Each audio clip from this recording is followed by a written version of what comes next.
Ajmeri 24 TV. Subscribe now. أعوذ بالله من الشيطان الرجيم بسم الله الرحمن الرحيم إذا السماء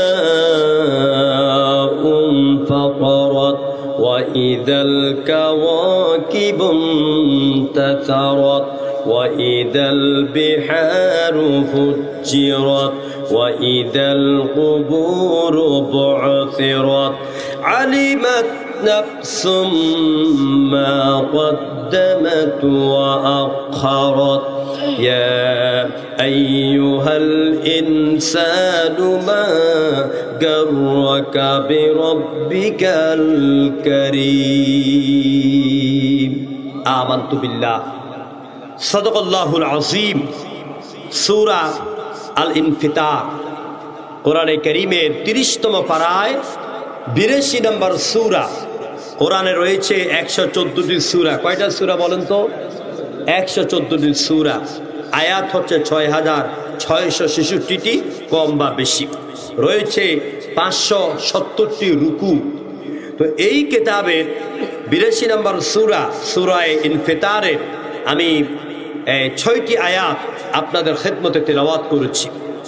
ইরশাদ হচ্ছে ইদাস সামাউল ফাতারাত, যখন আসমান ভেঙ্গে চৌচির হয়ে যাবে, ওয়া ইদাল কাওয়াকিবু ইনতাসারাত, আকাশের নক্ষত্র রাজিগুলি বিক্ষিপ্ত অবস্থায় ছুটাছুটি শুরু করবে, ওয়া ইদাল বিহারু ফুজ্জিরাত, সমুদ্রের মাঝে উত্তাল তরঙ্গমালা প্রবাহিত হবে, ওয়া ইদাল কুবুর বু'সিরাত, আর পৃথিবীর আদি থেকে অন্ত পর্যন্ত যত কবর, পাহাড়ে পর্বতে বাসতলায় পুকুর পাড়ে যত জায়গায় যত কবর আছে সব কবরের মুখগুলি খুলে দেওয়া হবে।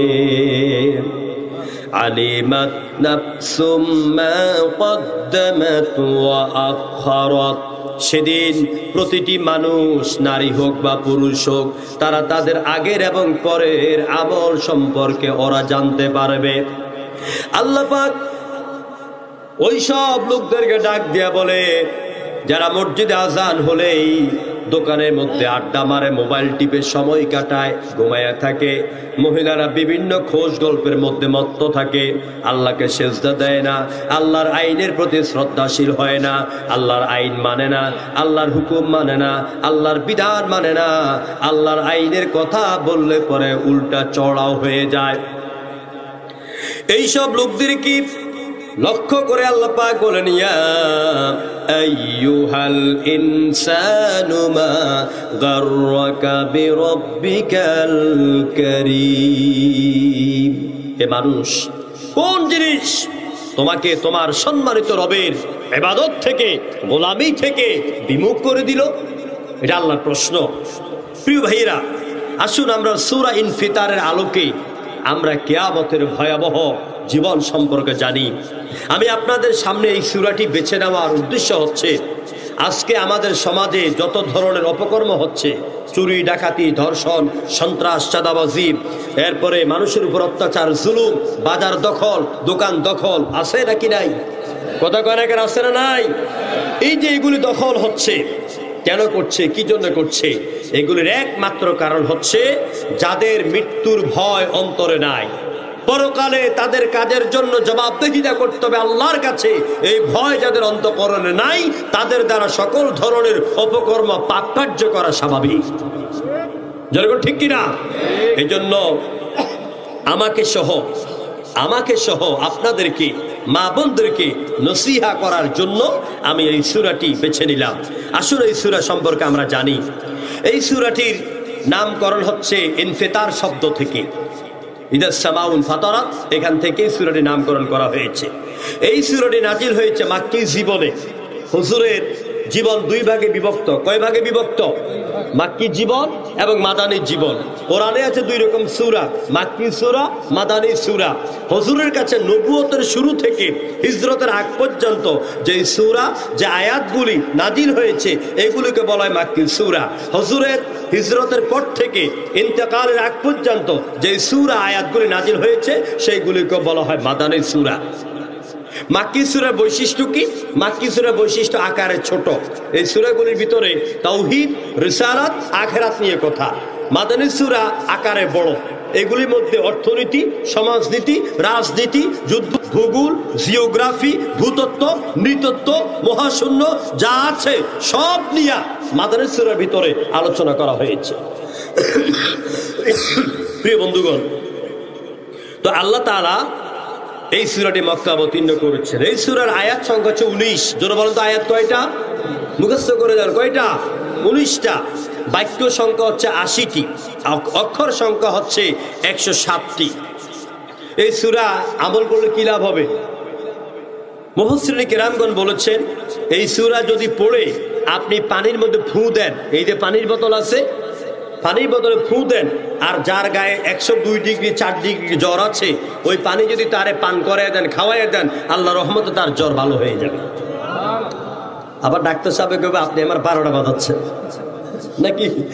রুগীরা দেয় আমার কাছে আপনি পাইকারি ধরে একটা চিকিৎসা শিখাই দিচ্ছেন। আল্লাহর কোরআনের উপরে কোনো চিকিৎসা হতে, আর যারা কিন্তু আল্লাহওয়ালা ডাক্তার, এরা বলে যে আমি ওষুধের নাম লিখলাম, ভালো করার মালিক আল্লাহ। যেরকম ঠিক কিনা? এরা কিন্তু এইভাবেই লেখেন। আল্লাহ পাক দিনদার ডাক্তারদেরকে নেক হায়াত দান করুন। যেরকম আমিন, আর যেরকম আমিন।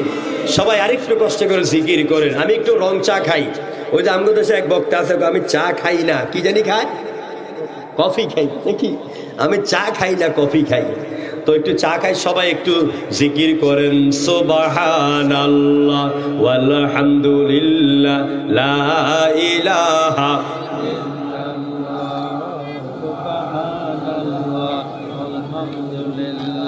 লা ইলাহা ইল্লাল্লাহ। জোরে পড়েন না, সুবহানাল্লাহ আলহামদুলিল্লাহ লা ইলাহা ইল্লাল্লাহ সুবহানাল্লাহ আলহামদুলিল্লাহ লা ইলাহা ইল্লাল্লাহ লা ইলাহা ইল্লাল্লাহু মুহাম্মাদুর রাসূলুল্লাহ। জোরে পড়েন সাল্লাল্লাহু। আমার ভাইয়েরা, এই সূরার মূল বক্তব্য, এতে কিয়ামতের 4টি আলামতের কথা বলা হয়েছে। 2টি আসমানে, 2টা জমিনে। আল্লাহ নবী বলেছেন, কেউ যদি কিয়ামত, হাসরের ময়দান স্বচক্ষে দেখতে চায়। আপনারা কি কিয়ামত দেখতে চান? কথা বলেন, কিয়ামত দেখতে চান? হাসরের চিত্রটা যদি স্বচক্ষে দেখতে চান, আল্লাহ নবী বলেছেন, সেই যেন সূরা নাবা, সূরা ইনশিকাক, সূরা গাশিয়া, সূরা ইনফিতার, সূরা জিলজাল, সূরা কারিয়া, এই সূরাগুলি যদি অর্থসহ পড়ে, কিয়ামতের ময়দান তার চোখের সামনে ভেসে উঠবে। খুব মন দিয়ে শুনুন। আল্লাহ রাব্বুল আলামিন তিনি এই সূরার ভিতরে বলছেন, ইদাস সামাউ ফাতারাত, কিয়ামত হবে। কিয়ামত হবে কিনা বলেন, কথা বলতে হবে। কিয়ামত হবে কিনা? কিয়ামত হবে, কিয়ামত আসবে। কিয়ামত কি? কিয়ামত হচ্ছে এই যে আল্লাহ পাক এত সুন্দর সাজানো গোছানো পৃথিবী তৈরি করেছেন। আপনারা এই সামিয়ানা টানাইতে গিয়া এই কমপক্ষে এখানে 12, 14, 20, 25টা খুঁটি ব্যবহার করেছেন। আল্লাহ পাক ওই মহাশূন্যের এত সুন্দর আকাশ বানিয়েছেন, খুঁটি ব্যবহার করেছেন কয়টা? খালাকাস সামাওয়াতি বিগাইরি আমাদিন তারাউনাহা। এত বড় আকাশ বানাইলাম, একটা খুঁটিও আমি আল্লাহ ব্যবহার করি নাই। এরপর কি বলছেন? হাল তারা মিন ফুতুর। তোমরা 10 তলা বিল্ডিং বানাইলি, এক জায়গা দিয়ে বাঁকা হয়ে যায়, আরেক জায়গা দিয়ে আস্তর বেশি পড়ে যায়। কিন্তু আমার আকাশের দিকে তাকায়া দেখো, আমি যে এত বড় আকাশ বানাইলাম, আল্লাযী খালাকা সাবআ সামাওয়াতিন, এত বড় আকাশ বানাইলাম, জমিন বানাইলাম, তাকায়া দেখো আমার আকাশের মধ্যে কোনো ফাটল দেখতে পাও নাকি? কোনো ফাটল আছে? আঁকা বাঁকা আছে? নাই। সুতরাং এই পৃথিবী সাজানো গোছানো পৃথিবী ধ্বংস হয়ে যাবে, বড় বড় ইমারতগুলি বিল্ডিংগুলি তছনছ হয়ে যাবে, মানুষ পাগলের মতন হয়ে যাবে, সাগর শুকিয়ে যাবে, সাগরের মধ্যে আগুন ধরে যাবে। এই কিয়ামতের ভয়াবহ চিত্র আল্লাহ পাক কোরআনে আমাদেরকে শোনাচ্ছেন। ইদাস সামাউন ফাতারাত ওয়া ইদাল কাওয়াকিবুন তাসারাত। আল্লাহ রাব্বুল আলামিন ইসরাফিলকে তৈরি করেছেন। ইসরাফিল এখনো পর্যন্ত তিনি সপ্ত আকাশের উপরে তিনি এমন একটা চেয়ারের মধ্যে বসে আছেন। বিশ্ব নবী যখন মেরাজে গেলেন, জিব্রাইল নবীজি মেরাজ থেকে সেই একদিন সাহাবীদের সামনে বর্ণনা করছেন, ও সাহাবীরা শুনো, আমাকে যখন সিদরাতুল মুনতাহা এই পর্যন্ত যখন জিব্রাইল নিয়ে গেল, এরপর জিব্রাইল বলছেন, ইয়া রাসূলুল্লাহ, this is the danger border, সামনে একটা বিপদ সীমান্ত এরিয়া আছে, ওই এরিয়া পর্যন্ত আমি যেতে পারবো, এরপর আমি নূরের ফেরেশতা জিব্রাইল আর যেতে পারবো না। হুজুর, সেখানে আপনার জন্য রপ আসবে, রপে করে আপনি উপরে আল্লাহর আরশ আজিমে চলে যাবেন, আপনার আশেপাশে কেউ থাকবে না এক আল্লাহ ছাড়া। নবীজি তার জন্য রপ পাঠানো হলো, রপ হলো। আপনারা মাঝে মাঝেই ওই যে কি বলে আলিফ লায়লা দেখেছেন, সিন্দাবাদ দেখছেন, দেখেন নাই? আরে কথা কেন দেখেন নাই? সিন্দাবাদের মধ্যে আলিফ লায়লার মধ্যে একটা সাদা ছোট্ট একটা বিছানার মতন পাকনার মতন বিছিয়ে দেওয়া হয়। সিন্দাবাদ ওইটার উপর দাঁড়াইলে বাতাসে তারে উড়াইয়া নিয়ে যায়। হ্যাঁ, এটি হলো ক্যামেরার কারিশমা। কিন্তু আল্লাহ নবীর জন্য আমার আল্লাহ পাক এইরকম একটি জান্নাতি সাদা রপ বিছিয়ে দিলেন। বিশ্ব নবী ওখানে দাঁড়ালেন, ড্রাইভার নাই, ইঞ্জিন নাই, পাখা নাই, তেল নাই। নবীজি দাঁড়াবা মাত্রই এই কাপড়টি রসুলকে নিয়ে আল্লাহর আরশে আজিমে যাচ্ছিলেন। প্রতিমধ্যেই বিশ্ব নবী বলতেছেন, আমি একটা চেয়ার দেখলাম, ওই চেয়ারটা উত্তর থেকে দক্ষিণ, পূর্ব থেকে পশ্চিম পর্যন্ত এত বিশাল আকারের চেয়ার। ওই চেয়ারের মধ্যে একজন ফেরেশতা বসে আছেন। চেয়ার যত বড় তার দেহটাও তত বড়, তার মাথাটা এত বড়। আমার কাছে মনে হলো পৃথিবীর 7 দরিয়ার পানি যদি তার মাথায় ঢেলে দেওয়া হয়, এক ফোঁটা পানি গড়াইয়া নিচের দিকে পড়বে না। হাদা ইসরাফিল, এর নাম হচ্ছে ইসরাফিল। ওই ইসরাফিলকে আল্লাহ পাক তৈরি করে রেখেছেন। ইসরাফিল এইভাবে আল্লাহর দেওয়া সিংহা নিয়ে তিনি এইভাবে বসে আছেন। নাকের নিঃশ্বাস পর্যন্ত সিংহার মধ্যে পড়তে পারবে না কিয়ামত পর্যন্ত, এভাবে বসে আছে। আল্লাহ যখন অর্ডার করবেন তখন তিনি এটা ফু দিবেন। وَنُفِخَ فِي الصُّورِ فَصَعِقَ مَنْ فِي السَّمَاوَاتِ وَمَنْ فِي الْأَرْضِ إِلَّا مَنْ شَاءَ اللَّهُ। আল্লাহ পাক বলেন, ইসরাফিল সিংহের মধ্যে যখন ফু দিবে তখন গোটা আকাশ আর জমিন কিতাবের পৃষ্ঠার মতন একটার উপর একটা পড়তে থাকবে, ভেঙ্গে যাবে, চূর্ণ বিচূর্ণ হয়ে যাবে। আরেক জায়গায় আল্লাহ পাক বলেন, ইদাস সামাউন শাক্কাত, সিংহের মধ্যে যখন ফু দিবে তখন আকাশটা ফেটে চৌচির হয়ে যাবে। অন্যত্র আল্লাহ পাক এই কিয়ামতের ভয়াবহতার ব্যাপারে তিনি বললেন, ওয়ায়াউমা নুসাজ্জিরুল জিবালা ওয়া তারাল আরদা বারিজা ওয়া হাশারনাহুম ফালাম নুগাদির মিনহুম আহাদা। সিংহার মধ্যে যখন ফু দিবি, গগন চুম্বি বড় বড় পাহাড়গুলি, পর্বতগুলি, গাছপালাগুলি সবগুলি উঠতে থাকবে।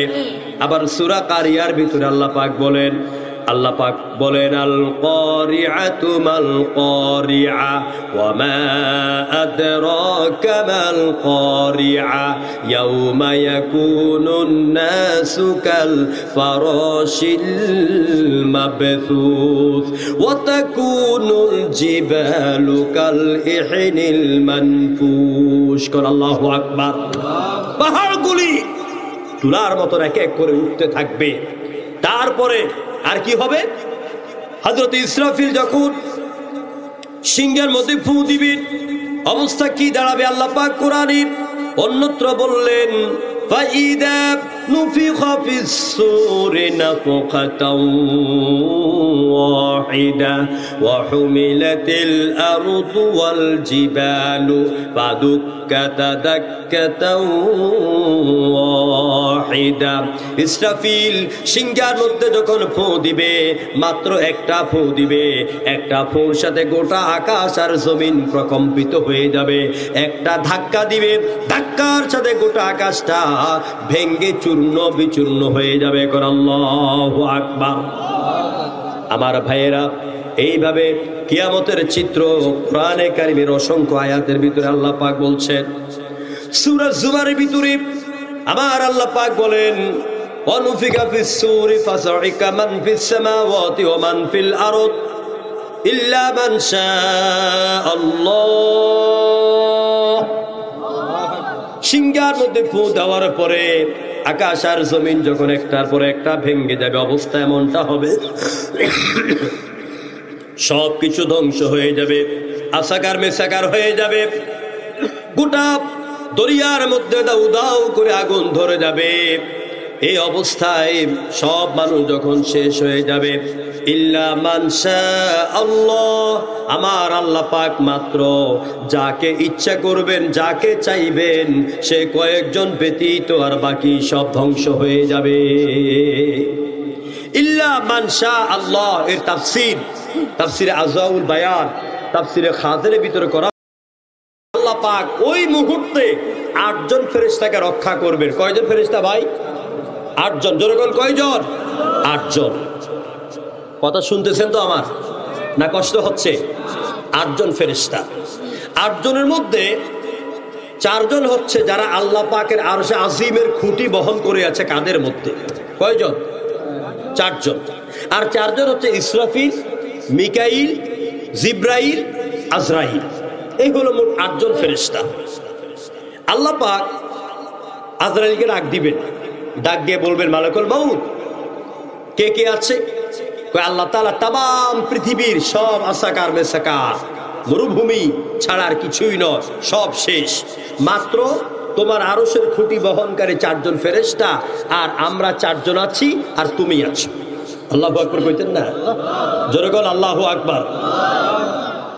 আল্লাহ পাক বলবেন যাও, আমার আরশের খুঁটি বহনকারী 4 জন ফেরেশতার রূহটা কবজ করে নিয়ে আসো। ওই 4 জন ফেরেশতার রূহ কবজ হয়ে যাবে। এবার আল্লাহ পাক বলবেন মালাকুল মাউত আর কে আছে? বলবে আল্লাহ, জিবরাইল, ইসরাফিল, মিকাইল, আমি আর তুমি। আল্লাহ বলবেন যাও, এবার ইসরাফিলের রূহ কবজ করে দাও। সুবহানাল্লাহ। যে ইসরাফিলের ফু দিয়া গোটা দুনিয়া শেষ হয়ে গেল, তারা শেষ করে দাও। মিকাইলের রূহ কবজ করে নাও। তারপরে ওই 2 জনের রূহ কবজ হওয়ার পরে এবার আসবে জিব্রাইলের পালা। সুবহানাল্লাহ। জিব্রাইলের ওয়াজ করলে এখন 1.5 ঘন্টা লাগবে, একদম কাটা কাটা 1.5 ঘন্টা লাগবে শুধু কোরআন দিয়া। জিব্রাইলের কি পরিচয়? একটা পরিচয় হচ্ছে আল্লামাহু শাদীদুল কুওয়া, সূরা নজম সম্ভবত 6 নম্বর আয়াত। আল্লামাহু শাদীদুল কুওয়া, এমন একজন শক্তিশালী ফেরেশতা নবীকে শিক্ষা দেন। তার মানে জিব্রাইল হচ্ছে শক্তিশালী ফেরেশতা। কোন সুবহানাল্লাহ। এই সে জিব্রাইল তাইফের ময়দানে তাইফের কাফিররা আল্লাহ নবীকে পাথর মেরে যখন রক্তাক্ত করে দিল, গোটা শরীরটা যখন রক্তাক্ত হয়ে গেল, জিব্রাইল এসে বলতে হুজুর আপনি আমাকে অনুমতি দেন, গোটা তাইফের পাহাড়গুলি মাথার উপরে ধইরা একটা আছাড় মারবো, গোটা তাইফবাসী শেষ হয়ে যাবে। রাহমাতুল লিল আলামিন কারে কয়? দয়ার নবী কাকে বলে দেখেন, রাহমাতুল আলামিন বলছেন জিব্রাইল, এই জমিনে আমি এসেছি মানুষকে কালিমার দাওয়াত দেওয়ার জন্য। আজকে যদি তাদের ধ্বংসের জন্য আমি বদদুয়া দেই, তাহলে আমি কারে শোনাবো? লা ইলাহা ইল্লাল্লাহ, জোরে করে আল্লাহু আকবার। আমার ভাইয়েরা, এ হলো সে জিব্রাইল, যে জিব্রাইল পৃথিবীতে যত নবী এসেছেন সব নবীর কাছে জিব্রাইল এসেছেন মোট 12,000 বার। এনসাইক্লোপিডিয়া ব্রিটানিকা ইসলামী বিশ্বকোষের 11তম সংস্করণে আছে, সব নবীদের কাছে জিব্রাইল এসেছিলেন 12,000 বার। আমার আপনার প্রফেট, আমার আপনার নবী বিশ্ব নবীর কাছে জিব্রাইল একাই এসেছিলেন 24,000 বার। কি নবী আমার! A great change, what a great change and progress is indicated in the universe's conditions thought of me. Thomas Carlyle বলছেন, এমন এক নবী এলো পৃথিবীতে মানুষের অধিকার, মানুষের ইবাদতের নীতি, মানুষের চাওয়া পাওয়া, নারীদের অধিকার সব পরিবর্তন হয়ে গেল। কারণ আল্লাহু আকবার। প্রিয় বন্ধুগণ, নবী করিম সাল্লাল্লাহু আলাইহি সাল্লামের কাছে এভাবে জিব্রাইল গেল, সেই জিব্রাইলের রূহ কবজ হয়ে যাবে। এবার আল্লাহ বলবেন, মালাকুল মউত আর কে আছে? বলবে, আল্লাহ তুমি আছো আর আমি মালাকুল মউত আছি, আর কেউ নাই। এবার আল্লাহ পাক বলবেন, এবার তোমার পালা। আল্লাহু আকবার বলতেন না? এবার তোমার পালা। পৃথিবীতে এমন কোন প্রাণী নাই যে ব্যক্তি মরবে না, যে ব্যক্তি বেঁচে থাকবে। একটা গুড়া পিঁপড়া যে জামার ভিতরে ঢুকে, এই পিঁপড়াটাকে মরতে হবে। আল্লাহর ফেরেশতা মালাকুল মাউত বলছেন, রব্বুল আলামিন তোমার ওয়ার্ডারে সবার রূহ আমি কবজ করেছি, এবার বলো আমার রূহ কবজ করবে কে? আল্লাহ রব্বুল আলামিন তিনি বলবেন, ও মালাকুল মাউত, ও আজরাইল, তোমার রূহ কবজ করবে আমি আল্লাহ পাকের ওয়ার্ডার, আমি আল্লাহর হুকুম। হযরতে মালাকুল মউত জান্নাত আর জাহান্নামের মাঝখানে থাকবেন, আকাশ আর জমিনের মাঝখানে থাকবেন। এবার আল্লাহ পাক আজরাইলকে লক্ষ্য করে বলবেন, মউত, ইয়া মালাকুল মউত, মরে যা। মালাকুল মউত একটা চিৎকার দিবেন, এক চিৎকারের সাথে আকাশ কাঁপবে, জমিন কাঁপবে, আজরাইলের রূহটা আপনা আপনায় বের হয়ে যাবে। সারা পৃথিবী শেষ, নিস্তেজ হয়ে যাবে, নীরব হয়ে যাবে। কিয়ামতের আলোচনা অনেক লম্বা, আমি কোরআনে কথা বলেই অনেক সময় কাটিয়ে দিয়েছি। এই সূরার তাফসীর শুরু করেছি, যদি একাধারে 2 থেকে 3 দিন বলতে পারি, শুধু কোরআন দিয়া বলবো, তারপর বুঝে আসবে কিয়ামতের কাঠিন্যতা, ভয়াবহতা, হাসরের ময়দান, পুলসিরাত, মিজান কত কঠিন। এই কিয়ামতকে অনেক অস্বীকার করেছে, অনেক বুদ্ধিজীবীরা, অনেক রাজনীতিবিদেরা, অনেক টাকাওয়ালারা অনেকে অস্বীকার করেছে। যখন করে নাই, করেছে। ওরা বলেছে আমরা যখন মরে যাব, ফসে যাব, আমাদেরকে আবার কে বানাবে? আইদা মিতিনা ওয়া কুন্না তুরাবান ওয়া ইদামান আইন্না লামাবউসুন। আমরা যখন মরে যাব, মাটির সঙ্গে আমরা মিশে যাব, পানির সঙ্গে মিশে যাব, আমাদের হাড্ডি গুড্ডিগুলি সব যখন জমিন খেয়ে ফেলবে, কে আমাদেরকে আবার বানাবে?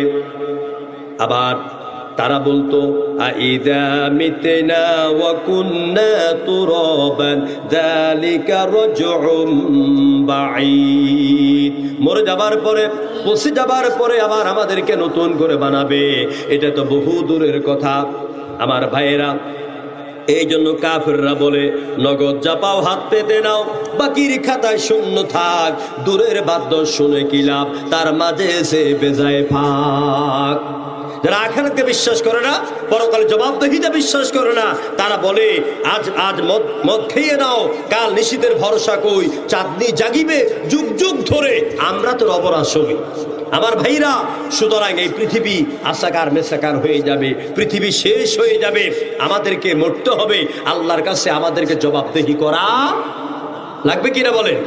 কিয়ামতের ময়দানে আমার আপনার গলার মধ্যে ওয়াকুল্লা ইনসানিন আলজামনাহু তায়রাহু ফি উনুকি, গলার মধ্যে আল্লাহ পাক এই 1 ইঞ্চি পরিমাণ একটা মেমোরি কার্ড আল্লাহ ঝুলাইয়া দিবেন। এই যে মোবাইল আবিষ্কার হয়েছে, বুঝাইতে ভালো করে সুবিধা হবে। বিজ্ঞানের আবিষ্কার যত বেশি হবে, কোরআন বুঝতে সহজ হবে তত বেশি। কারণ কোরআনের সাথে বিজ্ঞানের নো কন্ট্রাডিকশন, কোনো সংঘর্ষ নাই। আমি তো এখন বলার সময় নাই, আপনাদের এখানে যা আছে আমি সব কোরআনের আয়াত দিয়ে দলে দিতে পারবো। মাইকের কথা, চেয়ারের কথা, টেবিলের কথা, সামিয়ার কথা, বাঁশের কথা, ক্যামেরার কথা, আপনাদের কথা, মাফলারের কথা, চুলের কথা, চোখের কথা, সব কোরআনে আছে। চিল্লাই এখন আল্লাহু আকবার। প্রিয় বন্ধুগণ, প্রত্যেক মানুষের গলার মধ্যে মেমোরি কার্ড ঝুলাইয়া দিয়া এবার আল্লাহ পাক বড় আকারের পর্দা ঝুলাবেন, প্রজেক্টর ঝুলাবেন। প্রজেক্টর ঝুলাইয়া আল্লাহ পাক তিনি তার হাতলে রিমোট কন্ট্রোল রাখবেন, সুইচ টিপ দিবেন। আপনি কখন মিথ্যা কথা বলেছেন, কখন চুরি করেছেন, কোন মেয়েকে চোখ টিপ দিয়েছেন, কারে রাতের বেলা ফ্রি SMS করেছেন, আছে না ফ্রি SMS করে। এই যে আঙ্গুল দিয়ে টিপি করেন কিনা? আঙ্গুল মনে দুইটা বেশি ব্যবহার করেন, আমার কাছে মনে হয় এটা হলো একটা, এটা হলো আরেকটা, ঠিক কিনা বলেন? এটা দিয়ে ধাক্কা মারেন, এটা দিয়ে নিচের দিকে নামান, আছে না এরকম? আছে। এই দুইটা আঙ্গুল, এই হাত, এই চোখ, এই পাও কিয়ামতের দিন আল্লাহর দরবারে কথা বলবে নাকি বলবে না? জনগণ বলবে কিনা? আল-ইয়াউমা নাখতিমু আলা আফওয়াহিহিম ওয়া তুকাল্লিমুনা আইদিহিম ওয়া তাশহাদু আরজুলুহুম বিমা কানু ইয়াকসিবুন। আমার আল্লাহ পাক বলেন, কিয়ামতের ময়দানে নারী আর পুরুষ সবাই ল্যাংটা হয়ে দাঁড়াবে। কেমনে দাঁড়াবে? নারী আর পুরুষ ল্যাংটা হয়ে দাঁড়াবে। আমার আপনার গায়ে তো লম্বা পাঞ্জাবি থাকবে না, চাদরও থাকবে না, লুঙ্গি থাকবে না, পায়জামা থাকবে না, মা বোনদের গায়ে কোনো কাপড় থাকবে না, সালোয়ার কামিজ থাকবে না। দুনিয়াতে যেই বেশি এসেছেন ল্যাংটা, আল্লাহর দরবারে ওইভাবে ল্যাংটা দাঁড়াইতে হবে। নবীজি যখন এই ওয়াজ করতেছিলেন, মা আয়েশা সিদ্দিকা বলছেন, ইয়া রাসূলুল্লাহ, ওগো আল্লাহ নবী, আমি মহিলা মানুষ, আমার দিকে কি অন্য পুরুষ তাকাবে না? আমার কি লজ্জা করবে না? আল্লাহ নবী বলছেন, আয়েশা রে, তুমি তো জানো না হাসরের ময়দান কত কঠিন হবে। হাসরের ময়দান মাথার 1 বিঘত, আরেক হাদিসে এসেছে 1 হাত, আরেক হাদিসে এসেছে 1 কিলোমিটার উপর থেকেই সূর্য তাপ দিবে। এখন সূর্য তাপ দেয় 9,30,00,000 মাইল উপর থেকে, আর তখন সূর্য তাপ দিবে 1 মাইল উপর থেকে। সূর্যের তাপে গুনাহগারদের মাথার মগজগুলি যখন মাথার চান্দি ফেটে বের হয়ে যাবে, নাক দিয়ে কান দিয়ে বেরোতে থাকবে। 2টা পাও হাসরের ময়দানে রাখতে পারবে না, 1 পাওর উপরে দাঁড় করাইয়া আরেক পা উপরে উঠাইয়া সারা কিয়ামতের ময়দানে মানুষগুলি উপরের দিকে এমনি তাকায়া থাকবে। রাসূল বলছে, আয়েশা রে, তোমার পাশে কি পুরুষ না নারী? 40,000 বছর পর্যন্ত তুমি টের পাবে না, তুমি শুধু এমনি উপরের দিকে তাকায়া থাকবে। আল্লাহর পক্ষ থেকে কোনো অর্ডার আসে। ও আমার বাবারা, ভাইয়েরা, আমি শুধু ইদা সামাউন ফাতরাত এর মধ্যে কিয়ামতের ভয়াবহতা এতটুকু শোনাইলাম, এরপরে আর সামনে গেলাম না। আপনাদের খেদমতে আরজ করতে চাই, কিয়ামতের ময়দানের কঠিন অবস্থা থেকে যদি বাঁচতে চান, তাহলে কয়েকটা কাজ করতে হবে। 1 নম্বরে শিরক মুক্ত ঈমানের অধিকারী হতে হবে। ঈমান আছে, ঈমানের মধ্যে শিরক রাখা যাবে না। শিরক কাকে বলে? শিরক মানে হচ্ছে অংশীদার করা, অর্থাৎ টাকার জন্য সাহায্য চাইবেন কার কাছে? কথার জবাব দিতে হবে কার কাছে? যদি দয়াল বাবার কাছে চান, এটা শিরক। সেজদা দিবেন কাকে? এ না কার কপাল নত হবে কার সামনে? যদি আপনি দয়াল বাবার পায়ে সেজদা দেন, এটা হবে শিরক। আপনার শরীরে অসুখ, আপনি অসুখের জন্য ডাক্তারের কাছে যান, ওষুধ খান, কিন্তু যদি ভালোর জন্য আল্লাহর কাছে দোয়া করেন, যদি বাবার কাছে সাহায্য চান, এটা শিরক। আপনার মেয়ের বিয়ে হলো, আপনি বিয়ে করেছেন, ছেলে হয় না, মেয়ে হয় না, যদি আপনি দয়াল বাবার কাছে যে ছেলে চান, মেয়ে চান, বাবার ক্ষমতা আছে, এটাকে বলা হয় শিরক। আল্লাহ রাব্বুল আলামিন তিনি বলছেন, যদি তোমাকে আগুনে জ্বালিয়ে দেওয়া হয়, যদি তোমাকে হত্যা করা হয়, লা তুশরিক বিল্লাহি শাইয়া, আল্লাহর সাথে কাউকে তুমি শরীক করবে না। কিয়ামতের আযাব থেকে যদি বাঁচতে হয়, 1 নাম্বার শিরক মুক্ত ঈমান লাগবে, 2 নাম্বারে ঈমান আনার পরে নামাজ লাগবে। কি লাগবে? আর জোরে বলেন কি লাগবে? নামাজ। আমরা তো এখন নামাজ ছাড়াই মুসলমান দাবি করি, জোরে কোন ঠিক কিনা? আচ্ছা, আমি আপনাদের সাথে একটু একমত হতে চাই। আপনারা বলেন তো, হিন্দু ভাই যারা আছে আপনাদের আশেপাশে আছে না হিন্দু ভাইরা? তো মসজিদে আযান দিলে ওরা কি নামাজ পড়তে যায়? কথার জবাব দেয়, নামাজ পড়তে যায়? নামাজ পড়তে যায় না। তো ওর নাম হলো সুশীল চন্দ্র বসু, ও নামাজ পড়তে যায় না। তা আপনার নাম আব্দুল কাদের, আব্দুর রহমান, এখন মসজিদে আযান হইল, আপনি দোকানে বসে আড্ডা দিচ্ছেন, নামাজ পড়তে যাচ্ছেন না। ওই সুশীল বসু নামাজ পড়তে যাচ্ছেন না, আপনি আব্দুর রহিমও নামাজ পড়তে যাচ্ছেন না। এখন ওনার মধ্যে আপনার মধ্যে কোনো পার্থক্য আছে? কথার জবাব দেন আছে? নাই। তাহলে বুঝাইলাম কি? যারা মুশরিক, যারা হিন্দু, যারা কাফের, এরা নামাজ পড়ে না, এরা নামাজ পড়ে না, এরা নামাজ পড়ে না। যারা ইমানদার, যারা মুমিন, যারা মুত্তাকি, যারা মুসলমান, এরা আযান হলে এরা নামাজ ছাড়ে না। জনগণ ঠিক কিনা? আর ঈমান আনার পরে নামাজ পড়তে হবে। মা বোনেরা সাবধান, নামাজ পড়ে অনেক মা বোন জোহরের নামাজের সময় চলে যায়। আপনার ভাত রান্না করে, ঘর ঝাড়ু দেয়, কাপড় চোপড় দেয়, উঠান ঝাড়ু দেয়, ধানগুলি ধরে, তারপরে আসর নামাজের ওয়াক্তের সময় তাড়াতাড়ি করে যাইয়া মুরগি যেরকম আদার খায় এরকম 2টা সেজদা দিয়ে কোন রকম নামাজ আদায় করেন। এই নামাজ আপনার হবে না। নামাজ পড়তে হবে সলাতু লিওয়াক্তিহা, ওয়াক্ত মতো নামাজ আদায় করতে হবে। মসজিদে যখন আযান হয়, যুবকেরা আহারে মোবাইল টিভি, রাতের 3টা পর্যন্ত মোবাইল টিপতে ঘুমায়। এত সুন্দর মুয়াজ্জিন আযান দেয়, শোনার পরে শুনে না, ঘুমে থাকে বিভোর। জোরগণ ঠিক কিনা?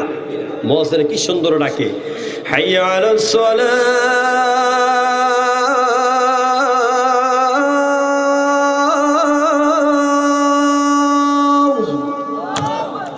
অর্থ কি? এসো নামাজের দিকে, এসো নামাজের দিকে। এখন কিছু কিছু মানুষ বলে মুয়াজ্জিনের ট্যাটির জন্য ভালো লাগে না, আযান শুনতে ভালো লাগে না, নামাজ পড়ে কি লাভ? এবার মুয়াজ্জিন আবার পরবর্তী বাক্যে বলতেছে, হাইয়া আলাল ফালাহ,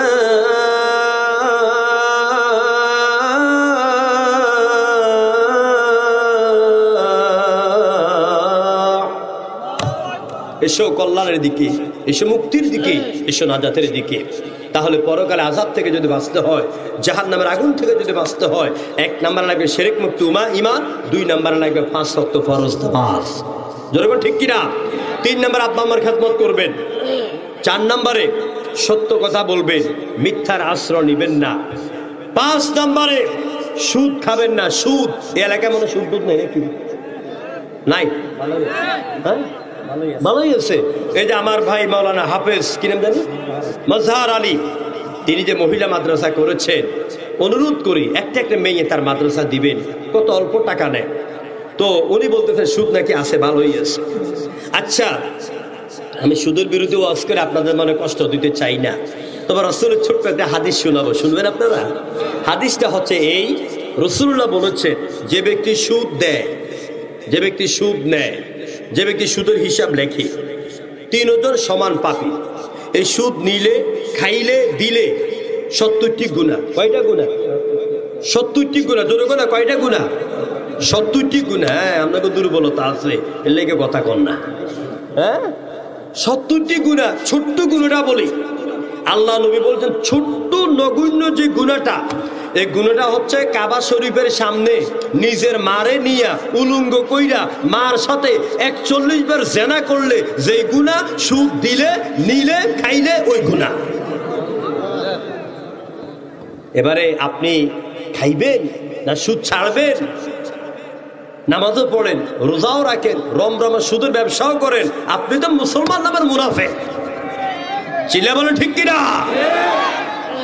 আমাদের দেশে লোকেরা ইসলাম না বুঝার কারণে, কোরআন না বুঝার কারণে মসজিদ কমিটি হয়, মাথায় পাগড়ি থাকে, মুখে দাড়ি থাকে, খতিব সাহেব যখন জুমার দিন সুদের বিরুদ্ধে ওয়াজ করে, আপনি আমারা দেখেন নাই, যান আসরের সময় আর আপনার আসার দরকার নাই। প্রিয় বন্ধুগণ, কথা আর বাড়াতে চাই না। আব্বা আমার খেদমত করবেন, মা বাবা বড় নিয়ামত।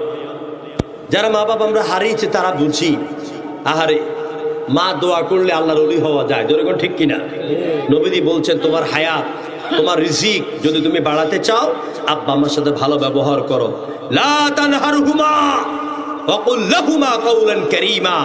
মা বাবাকে চোখ রাঙিয়ে কথা বলো না, সম্মানের সাথে কথা বলো। এটা কার ওয়ার্ডার? আল্লাহর ওয়ার্ডার। স্বামী স্ত্রীর কথা বলি, আল্লাহ বলছেন ওয়াশিরুহুন্না বিল মারুফ। একে অপরকে ভালোবাসো, একে অপরের সাথে আনন্দ করো, বিনোদন করো। স্ত্রী রাঁধতে চাইয়া, সংসার সামালতে চাইয়া মনের ভুলে তরকারির মধ্যে, ডালের মধ্যে লবণ একটু বেশি দিয়ে দিছে, খাইতে যাইয়া তুমি স্ত্রীর চুলের মুঠি ধরে গুতা মাইরো না, ধমক দিও না, উমুক মারানি তুমুক মারানি কইয়া গালি দিও না। বরং তুমি লবণ হয়েছে বেশি, খেয়েই ফেলো।